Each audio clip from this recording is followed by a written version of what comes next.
Bismillah, iman tanpa ilmu itu buta, sedangkan ilmu tanpa iman itu lemah. Mengapa ada orang yang rajin tahajud dan baca Al-Quran, tapi merasa hidupnya tidak berubah?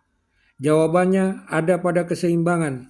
Temukan cara Allah mengangkat derajat Anda melalui sinergi iman dan ilmu berdasarkan surat Al-Mujadilah ayat 11.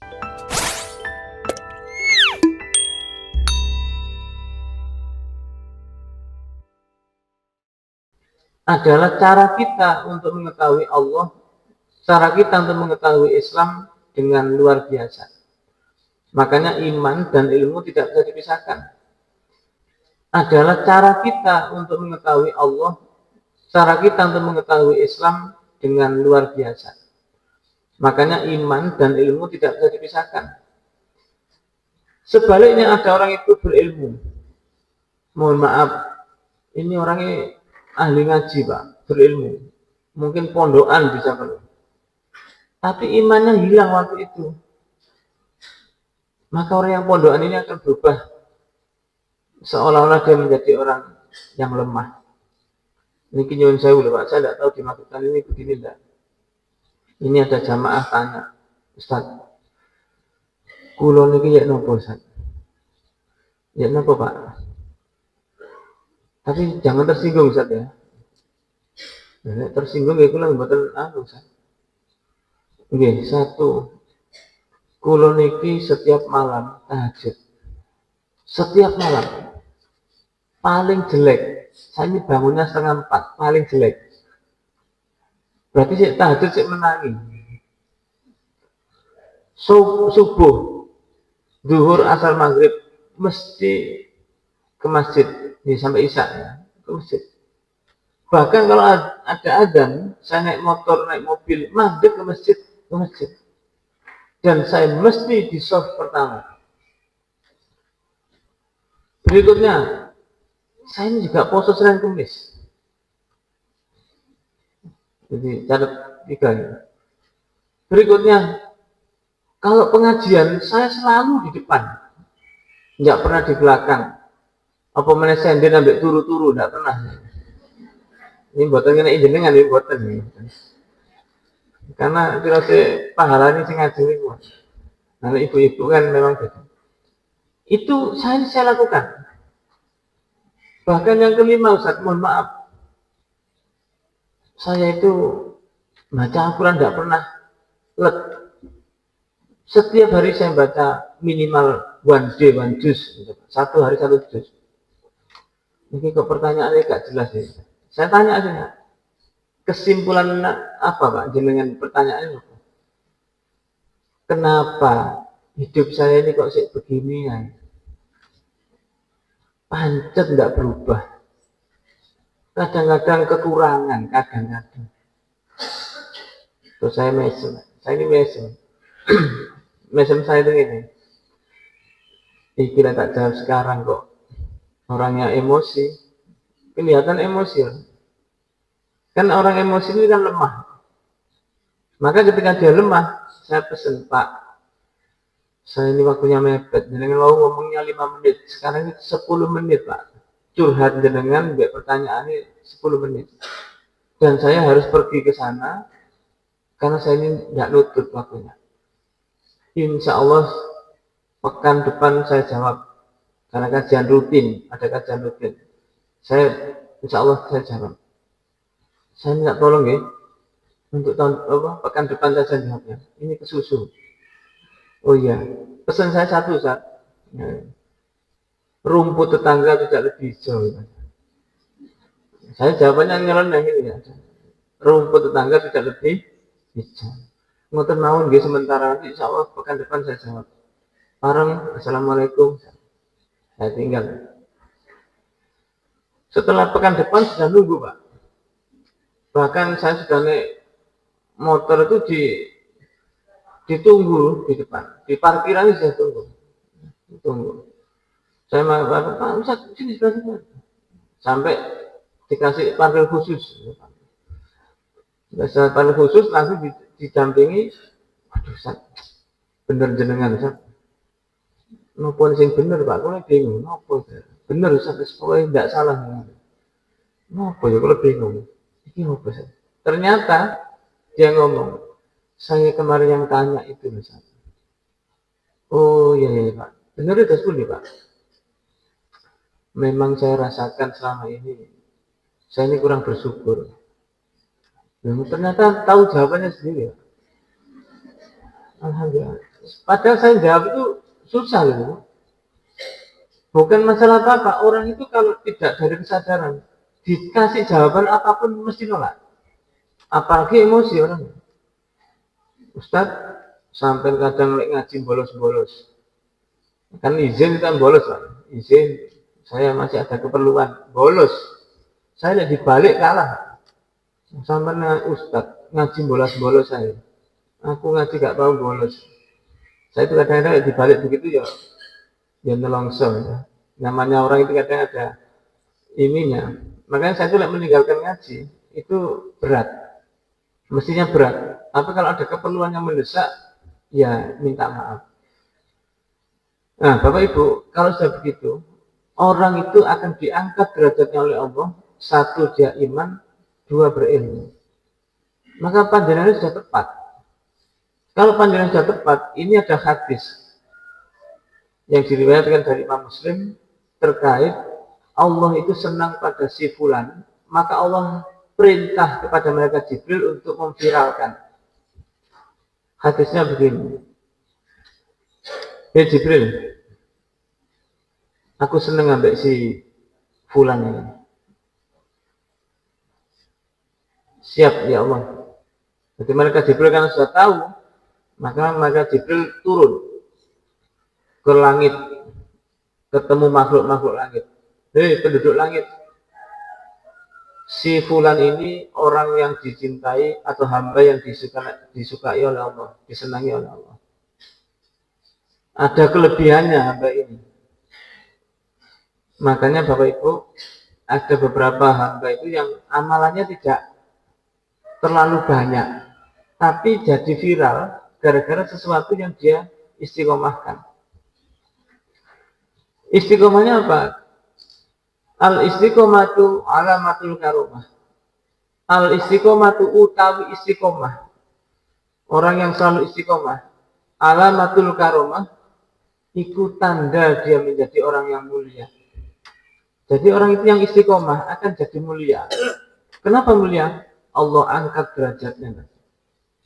Kalau Allah yang angkat derajat, pasti semuanya saat penduduk langit dan bumi ini akan tunduk kepadanya. Makanya sopan segan kepadanya. Kenapa demikian? Karena Allah sudah perintahkan pada malaikat Jibril untuk menyampaikan pada seluruh makhluk yang ada di muka bumi. Nah, maka Bapak Ibu, yang pertama, panjenengan saya ini harus menjaga iman. Iman ini susah, Bu.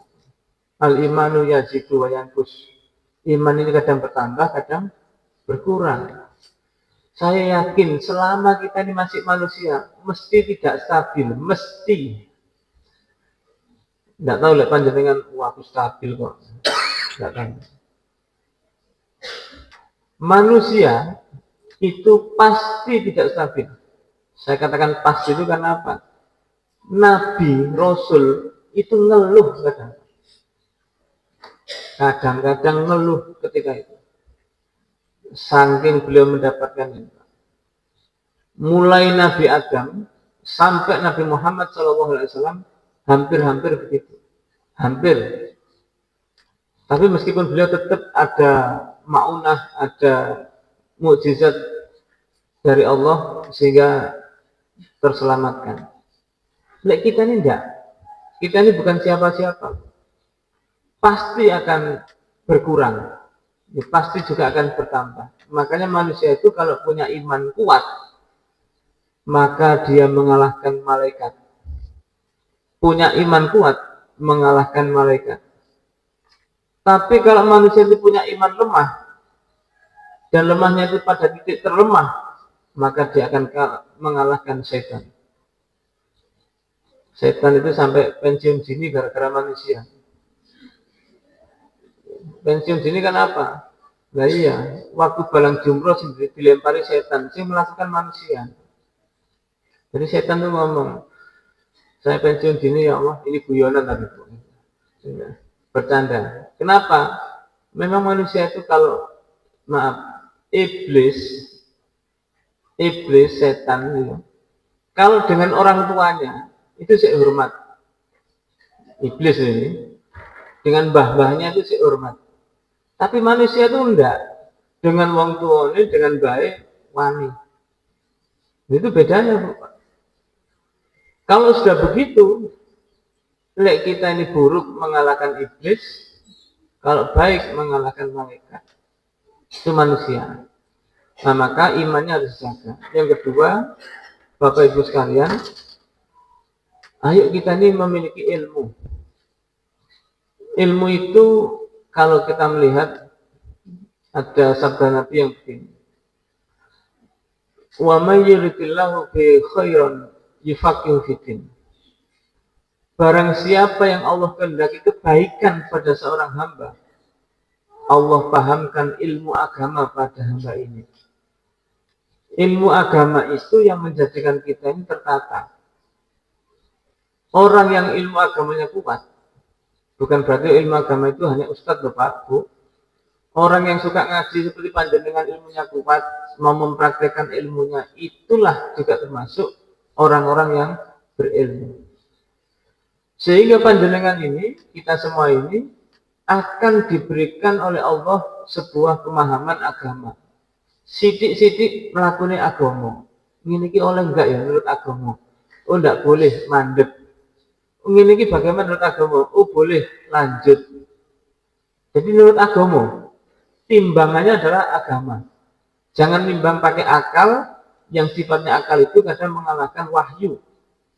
Wahyu itu kita ikuti tanpa harus kita bantah, karena kebenarannya sangat-sangat absolut, kebenarannya sangat-sangat tidak bisa kita telaah, karena ini semuanya sudah tingkat Tuhan yang Maha Kuasa. Maka dari itu, Bapak Ibu sekalian, berilmu itu caranya ya harus ngaji. Sehingga Allah berikan kebaikan pada hamba itu 3. Yang pertama kebaikan itu adalah jenengan saya itu akan diberikan sebuah barokah. Orang yang berilmu, orang yang senang ngaji, barokahnya luas. Kalau umpamanya dia kepepet, itu sementara. Memang Allah uji, Pak. Kita ini diuji Bu oleh Allah. Tidak mungkin tidak diuji. Allah itu senang dengan hambanya, mesti diuji, mesti. Waduh, mulai ujian ya apa? Makanya dulu kalau kita ada kalimat harap tenang, ada ujian. Itu waktu kita ujian dulu Pak. Eptanas dulu. Sekarang ini ditingkatkan karena sudah ngaji. Harap senang, ada ujian. Harap senang, kenapa? Panjenengan saya naik pangkat. Idza asabatu musibah qalu innalillahi wa inna ilaihi. Maka ketika mendapatkan musibah ujian itu, kembalikan kepada Allah. Innalillahi itu bukan ada orang meninggal saja, innalillahi. Tapi innalillahi itu ketika ada sesuatu ujian, kita kembali kepada Allah. Makanya nyun sewu, ibu, bapak, semuanya, panjenengan sudahkah melaksanakan istighfar 100 kali sehari? Yang sudah alhamdulillah, yang belum dilakukan. Syukur-syukur istighfarnya dilakukan sebelum subuh. Makanya habis sholat tahajud, nggak usah wiritan yang lain. Wiritan istighfar doa. Tapi sambil dihayati. Jangan istighfar astagfirullah. 5 menit selesai. Tapi istighfarnya itu menghayati. Astagfirullah. Aku mau salah ya Allah. Dodolan tak kurangi timbangannya. Itu tadi sambil batin kesalahannya. Nyari kesalahannya apa? Astagfirullah ya Allah. Saya tadi bentak orang tua saya. Astagfirullah, saya tadi bentak anak saya. Itu kadang-kadang juga istighfar. Anaknya dibentak, kok istighfar? Wong anak itu kalah pangkat dengan orang tua. Ini bahasanya tentara. Salah pasukan, salah komandan. Anak itu tidak salah, yang salah bapak ibu. Bukan berarti apa-apa. Kalau bapak ibu sudah menunjukkan contoh yang baik, maka nanti akan jadi baik. Itu pun panjenengan pirsa Nabi Nuh. Nabi Nuh kurang baik ya apa Pak? Tapi anaknya juga, nah seperti itu. Nabi Adam kurang baik bagaimana? Sampai beliau berdoa, Rabbana dzalamna anfusana fa illam taghfir lana lanakunanna minal khasirin. Sampai berdoa begitu. Itu saking apanya? Saking memang keadaannya begitu, Pak. Maka Bapak Ibu sekalian, ilmu ini yang menjadikan kita tertata. Saya harus bagaimana? Oh begini. Agama bagaimana? Oh mengajarkan begini. Itulah yang menjadikan kita tidak terkecoh. Kita ini tetap. Yang kedua, Allah berikan kebaikan apa pada hamba itu setelah ngaji, berilmu? Allah berikan rahmat. Rahmat itu kasih sayang. Lek ada orang yang mentolo, ngapain mentolo? Kenapa mentolo? Tega dengan hamba itu. Allah yang jaga, Pak. Bahkan Allah siap berperang pada orang yang memerangi orang yang berilmu. Yang ketiga, yudkhilul jannah. Orang yang senang ngaji itu akan dimasukkan ke dalam surga. Man salaka thoriqan yaltamisu fi ilman sahalallahu lahu bi thoriqan ila jannah. Barang siapa yang keluar dia mencari ilmu agama, maka Allah akan mudahkan jalannya untuk menuju surga. Kurang apa? Saya kadang-kadang mikir, nonton bioskop bayar antri, bioskopnya ya kok penuh Pak. Pengajian gak bayar, ya gak bayar, ya udah antri, oleh kopi bisa Pak. Ngono juga kebek, kalah dengan jamaah senam. Senam ini wonten iuran loh, iuran. Nah ini masya Allah, saya mikir-mikir itu. Semudah-mudahan infak-infak jenengan itu dilipat gandakan oleh Allah. Terus jangan diniati masuk pengajian oleh ketarik infak, enggak begitulah. Kita coba untuk ini. Makanya orang berilmu itu sampai mohon maaf dalam sebuah riwayat, ibu-ibu tahu ikan di laut, ikan di sungai laut teman-teman. Itu semua berdoa pada orang yang berilmu. Kayak dengan begini nih. Ini dalam riwayat yang lain malaikat ini mengupengi ini, dikupengi, malaikat ini mengupengi. Belok. Oh jamaah pengajian akad pagi, rajin-rajin. Istiqoi dicik dewe, gak telatan, gak ngantuan bisa. Itu dicatat, malaikatnya ada juga ngecek. Ya, sing ngantuk gak ngantuk ya balik siji. Nah itu diantaranya ini bercanda Pak, tapi kenyataannya begitu. Nah disinilah ilmu itu penting. Kenapa? Untuk mengangkat derajat kita. Dan Allah ngerti. Makanya laisa sawaan alimun wa jahilun. Laisa sawaan gak podo. Alimun wa jahilun, wong sing alim dan wong sing bodoh itu gak podo. Makanya dulu pernah lomba khataman Quran. Khataman Quran. Sahabat itu baca Quran mulai pagi habis seputet. Sampai sore itu belum khatam Pak. Ngelirik konjone, belum khatam belum. Baca lagi. Nah, namanya Sayyidina Ali itu santai. Ali, kamu gak mau coblas? Semua coba. Tapi kok dorong kamu santai, buat tinggal nyambut kami, buat tinggal begini. Nah, kemudian maghrib Nabi manggil semua. Siapa yang sudah khatam? Tidak ada yang ngacung kecuali Sayyidina Ali. Ali, ya. Sudah khatam, sudah. Kapan khatamnya? Zuhur tadi sudah khatam. Zuhur, iki asar belum selesai, iki zuhur. Siapa? Dulu Kanjeng Nabi dawuh, kalau membaca Qul huwallahu ahad 3 kali, pahalanya seperti menghatamkan Quran. Nah, ini oleh hadiah ya Pak. Ini gara-gara berilmu Pak. Orang yang berilmu itu berbeda sikapnya dengan yang tidak berilmu. Ini contoh lagi, contoh. Dengan di masjid ada pengajian. Pengajian itu sudah mulai. Panjenengan biasanya ke masjid sholat tahiyatul masjid. Pertanyaannya, jenengan sholat dulu atau langsung ngaji? Dalam? Bingung kan? Sholat dulu atau ngaji? Ketika itu terjadi di masjid, sudah pengajian dimulai, sholatnya ditinggalkan, diganti ngaji, ikut ngaji saja. Orang sih nggak ngerti, sholat sih Allah, sholat dulu. Mikirnya dia dapat 2 pahala, 1 pahala sholat tahiyatul masjid, 2 pahala ngaji. Ini mikirnya orang yang belum ngaji. Tapi yang bagus sudah ngerti, nggak usah tahiyatul masjid, langsung ngaji. Kenapa? Orang yang terbiasa tahiyatul masjid, karena disitu sudah ada pengajian, dia ikut ngaji, maka tahiyatul masjidnya otomatis pahalanya dimasukkan, sudah mengerjakan. Loh, enak.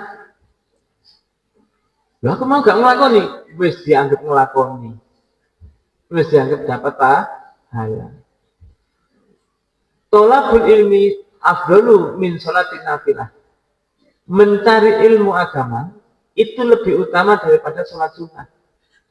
Nah, berarti kalau kita ini mau cari ilmu agama, datang, maka sudah diinkludkan pahalanya. Diinkludkan, nopo include ya. Terus didobelkan, dimasukkan, dianggap mengerjakan dan pahalanya dapat. Nah, makanya sih nggak ngaji itu Bu, Pak. Karepe dhewe kadang-kadang. Makanya sih gare ruwet dunia ini yang bukan ngaji. Ruwet. Saya tanya waktu itu, gara-gara ada jamaah haji, bingung jamaah haji. Pak, Ustaz, ini sakit gimana? Hajinya sah atau tidak? Waduh, lek ngomong sah tidak, ini siapa sih ini? Terus sakitnya gimana? Parah Pak, nggak bisa bergerak. Makanya saya tanya jenengan, haji itu yang utama apa Pak? Al-Hajju Arafah. Haji itu di Arafah. Maksudnya apa? Wukufnya ini. Maka selain wukuf tidak dikerjakan, boleh. Lek punya duit bayar dam, lek tidak punya duit tidak usah bayar dam. Masih enak-enakan. Tidak puasa, lek kuat puasa. Lek tidak kuat, ya tidak puasa. Sah, sah. Makanya fikih hajinya harus kuat. Ilmunya juga harus kuat. Sehingga kadang-kadang orang itu ruwami perkara ini. Sampai ada orang meninggal. Makanya jiwa itu harus diselamatkan. Kalau dia haji dalam keadaan sakit, kemudian berangkat haji, maka ini namanya tidak istitoah, tidak puasa, tidak mampu. Harus mandek sih. Dan terus gimana pahalanya haji? Ya otomatis nanti akan sudah masuk. Jenengan niat haji saja, belum bisa berangkat, sudah masuk kategori haji. Makanya tidak usah bingung-bingung sampai utang-utang duit, tidak usah. Allah tidak senang begitu itu. Ibadah utang tidak senang. Ibadah wajib utang tidak senang. Apalagi yang sunnah. Yang sewu. Bancaan itu wajib atau sunnah? Dan dengan ngasih orang bancaan itu sunnah. Sunnah. Umpamanya. Dan dengan sunnah hutang tidak boleh. Akikoh utang tidak boleh. Loh, kenapa begitu? Islam itu tidak memberatkan. Yuridullahu bikumul yusra wala yuridu bikumul usra. Allah menghendaki kemudahan, tidak menghendaki kesulitan. Hamba itu dikasih mudah aja, akhirnya nggak ngelakoni, apalagi sulit. Makanya kalau sholat bisa dijamak, bisa dikosor bagi yang bepergian haji. Orang itu tidak bisa sholat berdiri dengan duduk, tidak bisa duduk, tidur, dan seterusnya. Maka Bapak Ibu, sebagai penutup, untuk kita supaya viral itu, yang pertama semuanya saja, kuncinya tadi, iman dan ilmu. Yang pertama semuanya, mari kita tata niat kita. Niat kita ini penting. Yang menjadikan kita diterima dan tidak amal itu karena niat. Yang kedua, mari kita perbanyak amal soleh. Jangan berpikir amalku wis akeh, jangan. Amal soleh itu dilakukan sepanjang masa, sepanjang hayat kita masih ada, lakukan amal soleh. Bahkan Nabi juga pesan, wattabi asayi'ata al-hasanata tamhuha. Lek kalian berbuat buruk, tutupilah dengan perbuatan baik, sehingga akan menutup kesemuanya itu. Nah, maknanya apa? Manusia itu mesti cepat atau lambat kadang-kadang maksiat, segera ditutup. Jangan merasa amalku si akeh. Melakoni maksiat ki mau enteng sediluk tok kok si akeh amal baiknya. Jangan begitu. Itu bahaya. Maka tutupi banyak amal soleh. Yang ketiga, Ibu, Bapak, marilah kita ini saling mendoakan, saling menguatkan, saling peduli. Ini jamaah semuanya peduli. Bila perlu, dengan juga begitu, saling mendoakan, ya Allah, mudah-mudahan jamaah pengajian ini semuanya sehat, semuanya barokah rezekinya, digampangkan rezekinya, dipanjangkan umurnya, begitu. Saling mendoakan. Bila perlu, besok ya peduli. Waktu di surga itu dengan kumpul ini, dia, Diki kok gak ketok. Jangan cari. Bila perlu saya titip doa loh kan jenengan ya. Didoakan, saya minta tolong doakan supaya saya ini istiqomah. Karena berat, orang istiqomah itu berat. Saling mendoakan penting. Nah, ini namanya peduli. Yang terakhir, sebagai penguat, jenengan semuanya harus sabar. Karena sabar ini bukan sembarang ilmu. Belajarnya puluhan tahun, ujiannya mendadak. Ini bahaya kalau tidak sabar. Makanya Allah menyampaikan wasta'inu bis-sabri was-shalah. Wa innaha lakabiratun illa 'alal khashiin. Itu berat sekali. Maka sabar ini bukan sembarang ilmu, kita harus banyak belajar. Sehingga orang yang sabar itu akan muncul istiqomah. Terus menerus. Dia tidak akan capek, dia tidak akan sungkan, dia tidak akan susah meskipun banyak orang yang tidak mengenal dia. Tidak usah pamer-pamer amal, tapi Allah akan mengangkat kita semuanya. Mungkin itu yang bisa kami sampaikan. Mudah-mudahan bermanfaat. Mohon maaf atas segala kekurangan. Dari saya pribadi kekurangan itu kebenaran semata-mata dari Allah. Saya pikir cukup demikian. Tidak ada pertanyaan lagi. Saya sudah membaca, tidak ada pertanyaan. Sudah saya batin ya. Subhanakallahumma wa bihamdika asyhadu an la ilaha illa anta astaghfiruka wa atubu ilaik. Walhamdulillahirabbil alamin. Wassalamualaikum warahmatullahi wabarakatuh.